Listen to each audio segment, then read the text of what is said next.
आगे और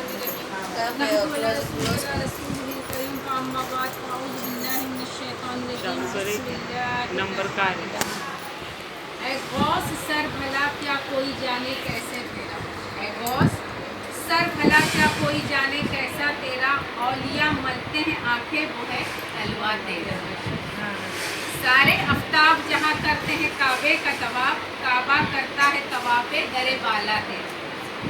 वाह क्या मर्तबा है गौस बाला तेरा, ऊंचे ऊंचों के सर कदम आला तेरा। कसम दे दे के खिलाता है पिलाता है तुझे प्यारे अल्लाह चाहने वाला तेरा।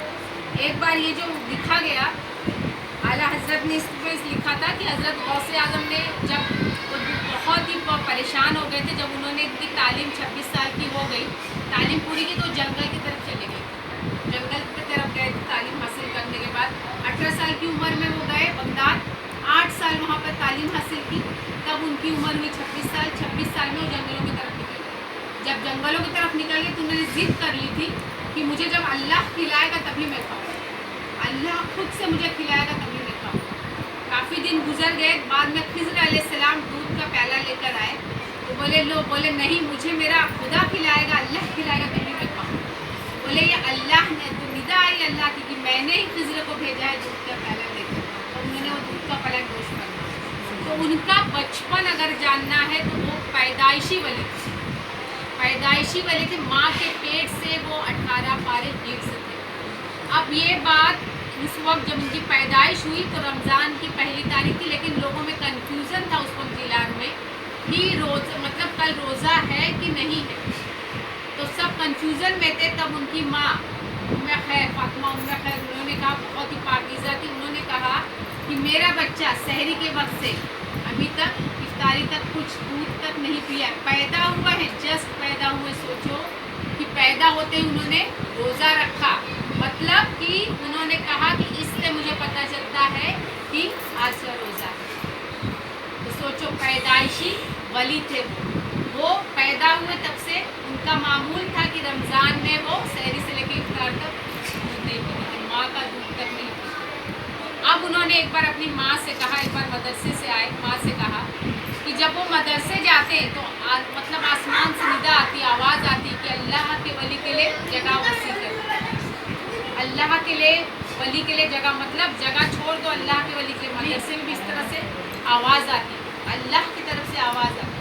अब ये सोचो कि जब वो माँ के पास आए, हर बच्चा आता है दुलार करता है माँ के पास आने कहने लगे कि मैंने तुम्हारे ऊपर 2 एहसान किए। बोले मैंने ये चीज़ जानी है कि जो बरकतें हासिल हुई तुम्हारे मतलब मेरे शिकन में आने और बाद से भी काफ़ी बरकतें, लेकिन अभी तो तुम बच्चे हो, अभी तो तुम मदरसे जाते, तुमने मेरे ऊपर क्या एहसान किया।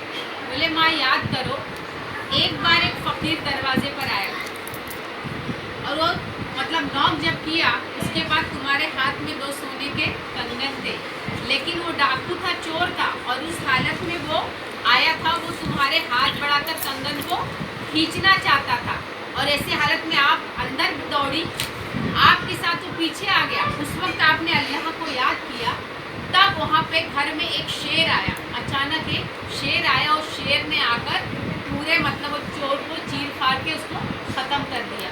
तो बताओ, बोले वो कौन था? तो बोले वो मैं ही था जिसने तुम्हारी उस वक्त हिफाजत फरमाई। बोले सुभान अल्लाह।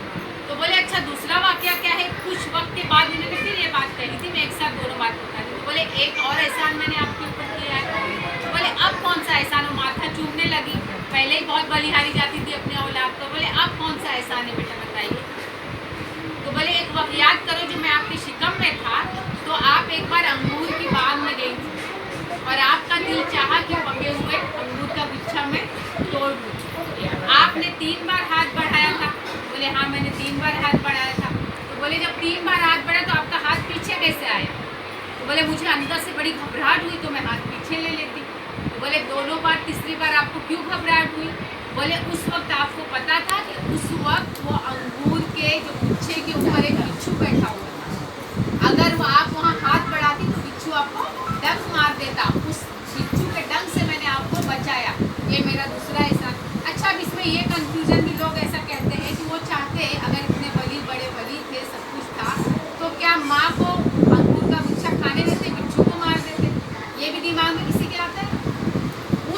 देखो जो नफ्स होती है ना, जिसने अपने नफ्स को काबू कर लिया उसने खुदा को पा लिया।